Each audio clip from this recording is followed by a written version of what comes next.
Yo, what's going on, y'all? It's your boy Ice. And today I just wanted to give y'all a breakdown on the latest single that me and my pops just dropped called Every Drop. The single itself was very powerful and impactful for me to work on. And I'm going to basically break down how everything came about. Long story short, my dad, he's a producer. He's been producing since his late teens, and he's been producing for many years in New York and worked with many artists, legends such as Melly Mel, Fred the Godson, Jay Diamonds, QQ, Jackie Jang. He's produced a lot of covers of songs, and he's a very talented and amazing producer and also an amazing, inspiring father. He messaged me and said that he cooked up a beat, and he's always cooking up beats, so I know how that is. It's very therapeutic for us, for me, for him. You know, music is life, and music is that outlet for people who are neurodivergent or healing from trauma and PTSD or depression, anxiety, or any type of, even if you haven't been diagnosed, if you're just dealing with hard things in life and stress, music is that release to really put into music what you can't put into words. So back to the subject, my dad was messaging me saying he just made a beat and he didn't hear anybody else on the beat but me. So I was hyped.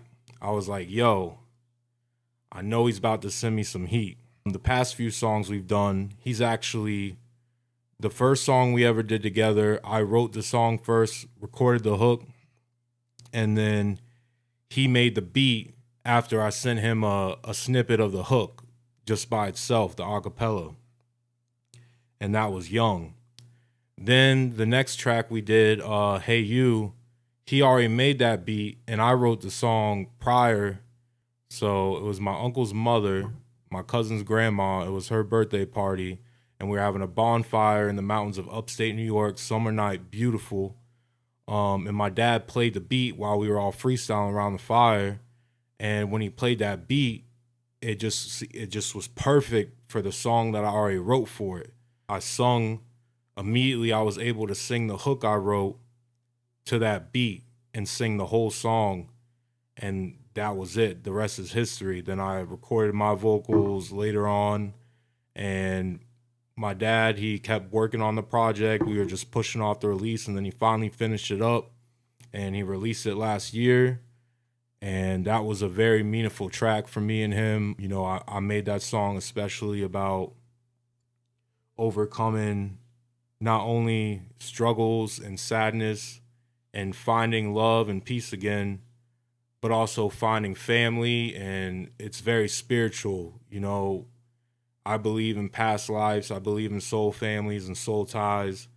And I feel like in that song, I really emphasize on finding my soulmates, like my wife, and finding my soul family, friends who became family, finding them again and letting them know they're not lost and letting me know we're here. So that's the story behind Hey You.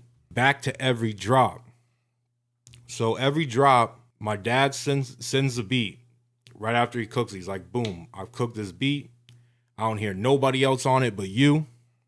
So he sends me the beat. Immediately after when I hit play, just hearing the intro, the first thing I hear is this fire, dark melody, very mysterious, but powerful. And it's genuine. It's my dad's sound, like how his beats sound and how a lot of my beats sound. We're very versatile, but we like to make dark, mysterious, epic beats. And just right when I hit play and I heard that intro, I was like, oh yeah, this is going to be a banger. Then I heard his sample from his song he hasn't released called Still Believe, but everyone in the family in the camp knows that song very well and knows it's a very powerful song for my father when he was going through a very hard time in his life and was fighting his own depression and his own trauma. He made that song Still Believe when he was bouncing back.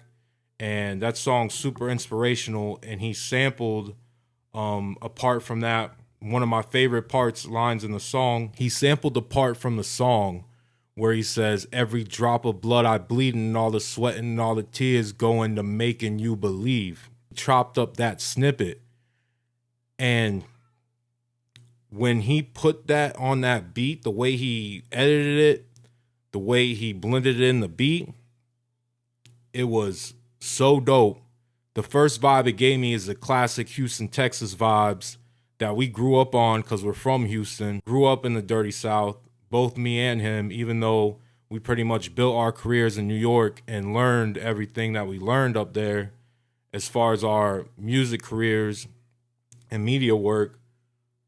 Our roots are in the dirty South. And the first thing I thought when I heard that sample is that classic H-Town track, like Still Tippin', or a classic UGK track, or just any one of those type sample beats you hear from a Houston artist where they got a snippet from another classic on the song. And that immediately, I was like, oh yeah, this the one right here. After I played through the beat and I heard the verses, I heard the switch ups. That's the thing I love about my dad's beats. He knows how to bring you in with the verse, hit you with the hook. Then the second verse is even better, keeps it going. And it has a bridge. Then it brings back the chorus. It has an amazing outro. My dad's arrangement, I get that gift from him. I've always had a gift with arrangement when I was very young and making beats, and I wasn't the best producer yet. My dad always complimented my arrangement skills, and that's a gift that we naturally have of music theory from my grandfather and my grandma and my great-grandparents, and just in our blood and our DNA, from all of our roots, from our African roots, from our Irish roots, from our Native American roots. That is all our ancestors always were, having tribal music festivities around the campfire, always making music. And then more modern day, as time went on in America, my great-grandparents and grandparents all grew up in New York. They were making music together in Harlem, playing the piano, just vibing out, jamming out. My grandfather, he could pick up any instrument and make music with it. That was an amazing gift he had. So he passed down those skills to my dad and I, and we have the ability to not only make a beat, but be a full-on producer. Where we hear the song, we hear the final product, everything while we're making it. We're not just making loops. We're not just making melodies. We collaborate with people, but as far as when it comes to beats, we have always been, all of us, where it's the composition, the arrangement, the mixing, the mastering, that's all us. This project was literally just me and my pops putting our blood, sweat, and tears into this project. And after he sent me that beat, I immediately went to writing up some heat. And it wasn't the writing session where I was getting writer blocks and didn't know what to write. It was so powerful and so impactful, the beat, that I just started freestyling bars in my head, and it just started flowing through me. The energy was just flowing through me, and I could feel my ancestors. I could feel my grandfather. I could feel the Zulu warriors, the Celtic warriors, the Native American warriors, all of them flowing through my DNA while writing that song. Biggest thing about this song for me was talking about my character and my development through the journey I've gone through, but continuing the legacy that we're building and that has been built by my pops. Family House ENT, get your roofs up, or you a hobo. You ain't riding with the fam, then you riding solo.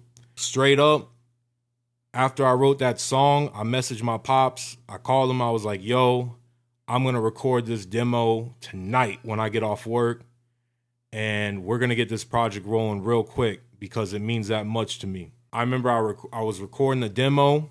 Sometimes you have to go back and re-record things. You have to do a few demos. As a producer and an engineer, I've worked with many artists where they want to go back and redo multiple sessions to get the song right. This one was not it. Of course, I did a few takes till I got everything perfect, but it only took me one session to make it right, because that's how powerful it was, how much pain and strength and power and trauma that I put into the song. Just like my dad was saying the beat, I was putting every drop of blood and all the sweat and all the tears into this one to make happen. Goal with this song is for those who do put every drop of blood, sweat, and tears into their dreams and never give up. Never give up when you got everyone against you. You know what I'm saying? Never give up when you feel like giving up. Never give up when you've lost it all, but know you can make it back because you're a real hustler. And that's who me and my pops are. We're real hustlers. We're real go-getters. And that's in our blood and our DNA. And everyone in my family's built like that. There ain't nothing, a setback is just a setup for a major comeback. And that's what this song's about.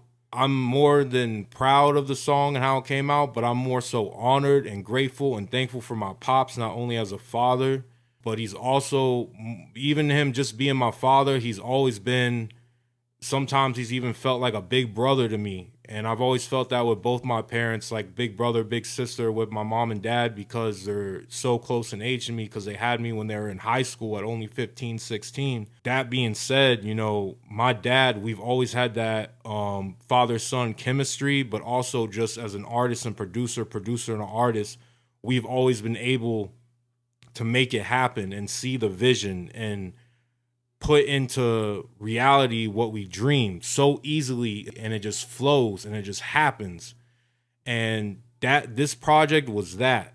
My dad made a fire beat. I know it probably didn't take him long. He probably spent most of his time just with the mixing and mastering and the critiquing. That was the longest process, was just the mastering and mixing.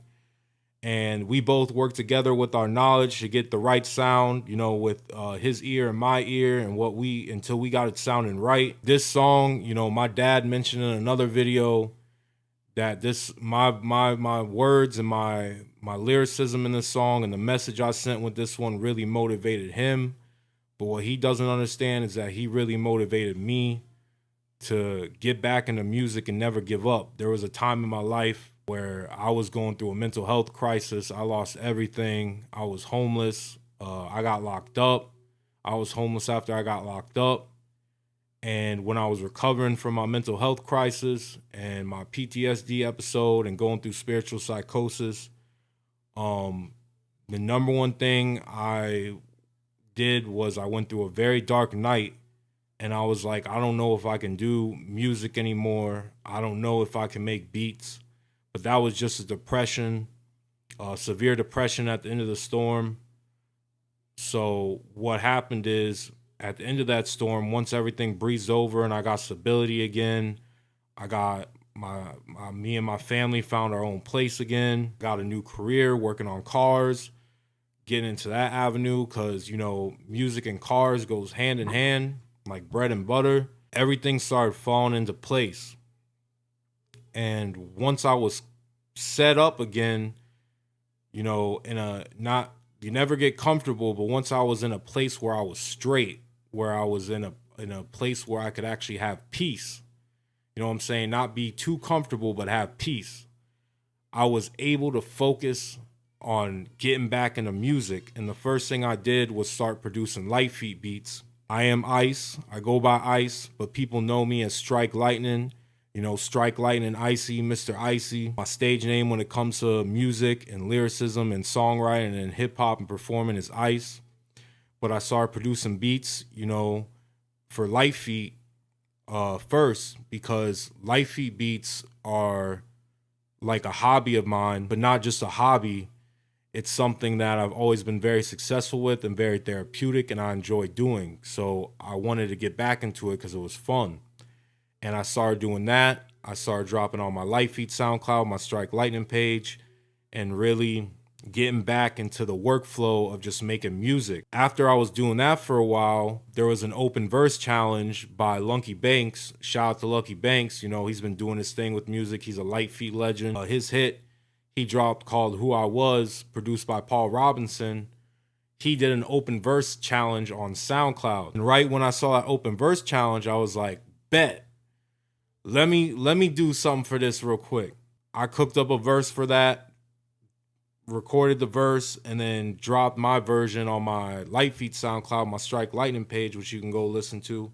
It's called the Who I Was Strike Lightning remix, but it was his open verse challenge. And I did that. And after I recorded that and I finally recorded again, it made me realize how much I missed making music. After that, it's history, you know. Then I was like, nah, I gotta do music. You know what I'm saying? I made sure, you know, I went back and did a whole revamp, a whole replan, made a whole goal. My goal is just to get 1,000 solid fans, you know what I'm saying, and go from there.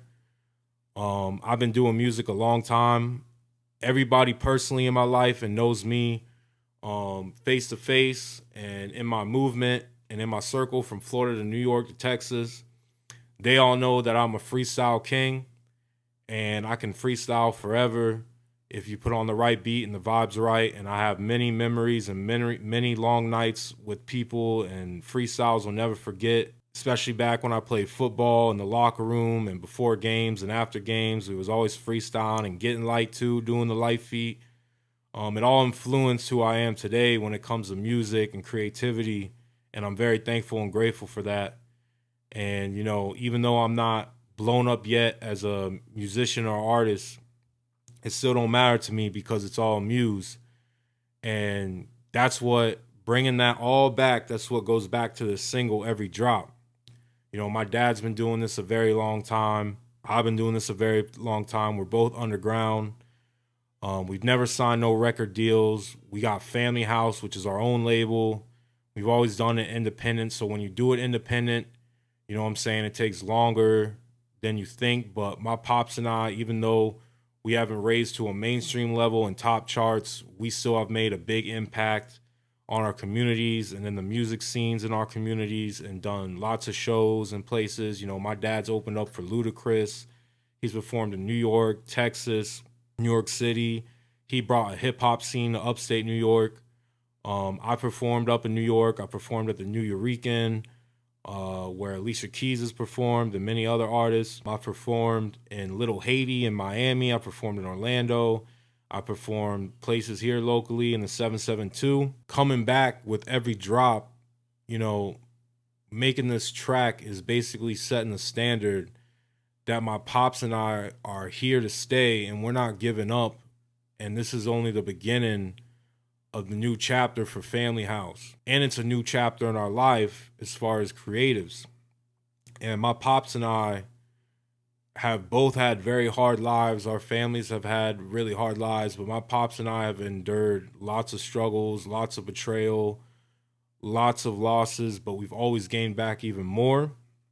And we're very thankful and grateful for the family and the loved ones we have and all the people that are supporting the movement, and everyone that we haven't met, you know, people who are watching that we don't know personally. We still do it for you. We're who you do it for.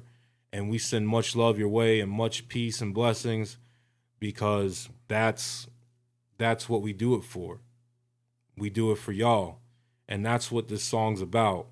This song's about those who never give up on their dreams no matter what. You know, just because you haven't made it, as some would say, the truth is you never make it. You make it happen. You know what I'm saying? And as long as you're putting every drop of blood, sweat, and tears into what you love doing, into making it happen, that's all that matters. So never give up on your dreams. Roofs up. Peace.